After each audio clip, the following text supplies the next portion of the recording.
everyone, it's me Zhaneth again. Welcome back to my channel. This evening, I would like to share to all of you how to make a simple scratches. Tali sa buhok. Ito po yung share ko ngayong gabi. At kahit wala tayong sewing machine, pwede po natin gawin to. At kung mapapansin nyo po sa aking mga video, puro ang sinishare ko po yung napakaisip pong gawin na magagawa po ng lahat. Especially those mom want to learn. It's easy to make this one and magiging negosyo pa po ninyo po ito kung gagawin po ninyo ito. Even though yung mga anak nyo, pipiding gawin to. Ano po, doon sa mga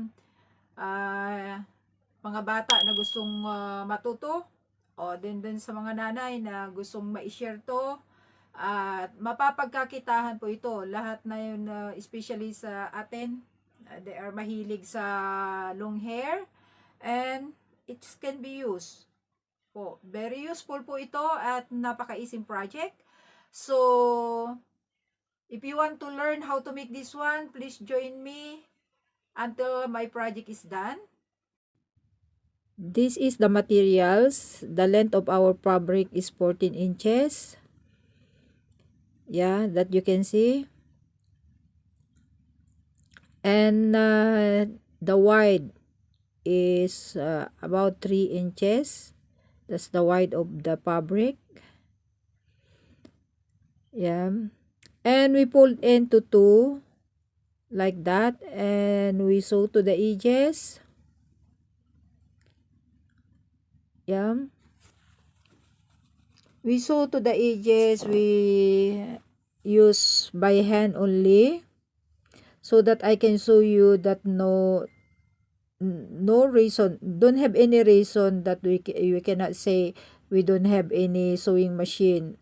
Even though we use our hand, we can make simple scratches, just you can see like that. And after that, we turn the fabric, that you can see. We turn the fabric. Just be patient to turn this one. And then after that, we make nicely, put nicely, flatten the fabric, so that for the best result before we put the garter. We insert the garter on this fabric, just you can see like that. We patiently inserted the garter.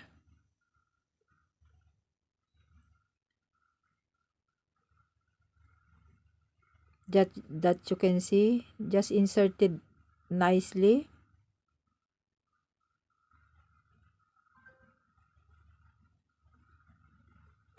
Yan lang po yung gagawin po natin. I-insert lang po natin yung garter natin sa loob. Ganon. Hilahin at ayusin po yung pagkakalagay.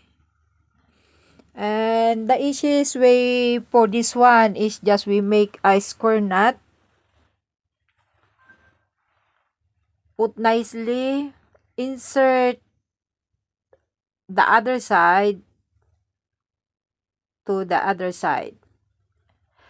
Ipasok lang po natin yung kabilang dulo dito po sa kabilang dulo. And then we fold approximate size. Fold nicely, and be sure that the other end is inserted to the other end. Siguraduhin lang po natin na nakapasok ng mabuti po yung dulo ng ating fabric sa kabilang dulo. And i-fold po natin ng tansyahin ninyo yung pagka-fold po, and then put nicely before we sew to the edges.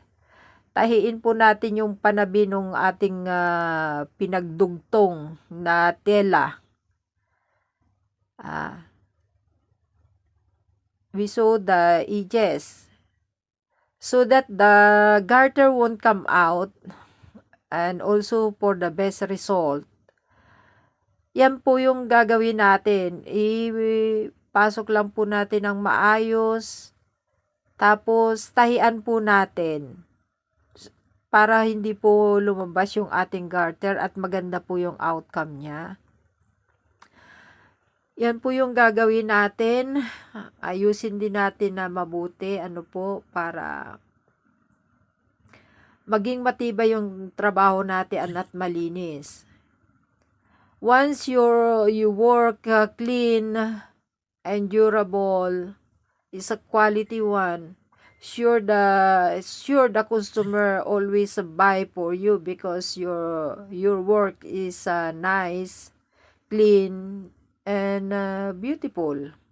That you can see this after we finish the scratches is that one. Now we continue. This type of garter we can use also. Yeah, just we continue our work. Fold into two. Like that.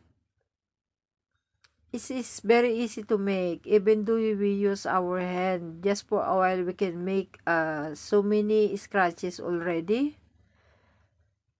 That's the best idea, and to those people who want to sell that things is very useful.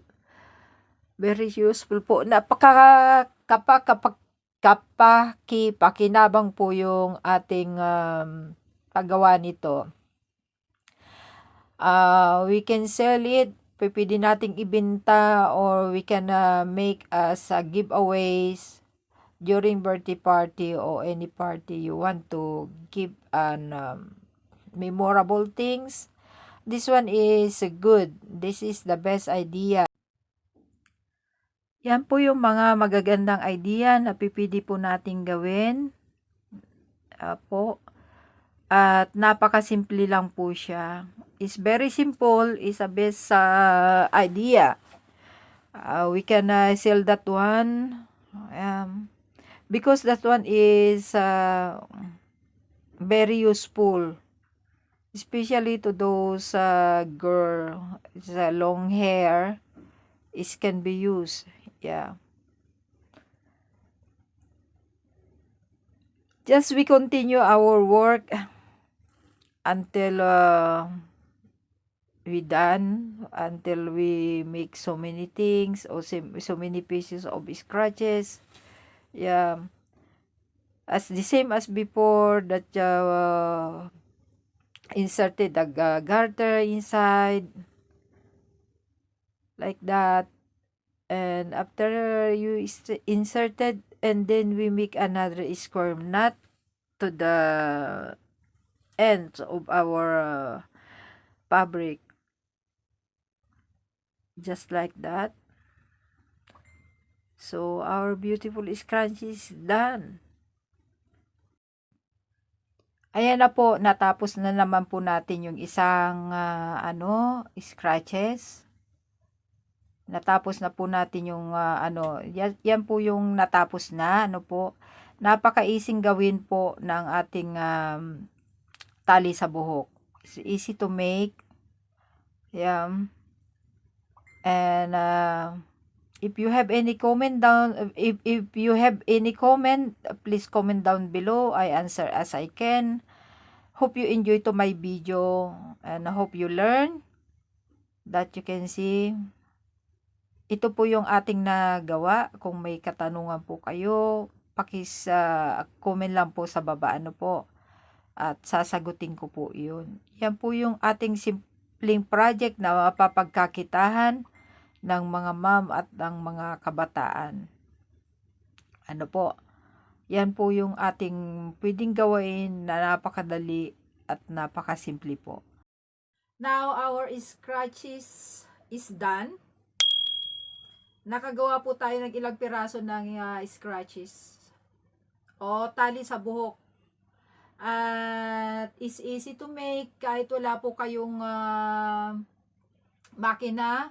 Pipili pong gawin ito. Ano po, at ito po ay pipili ninyong gawing paninda. So, hope you enjoy to my video and hope you learn how to make these easy scratches. And if you have any question regarding about this one, please comment down below. I answer as I can. If you like my video, kindly like and subscribe. And please share also so that everybody else know how to make this one. And this one is can be pipidin pang binta. Ano po. It's very useful po. And hope you enjoy to my video. Good evening to everyone.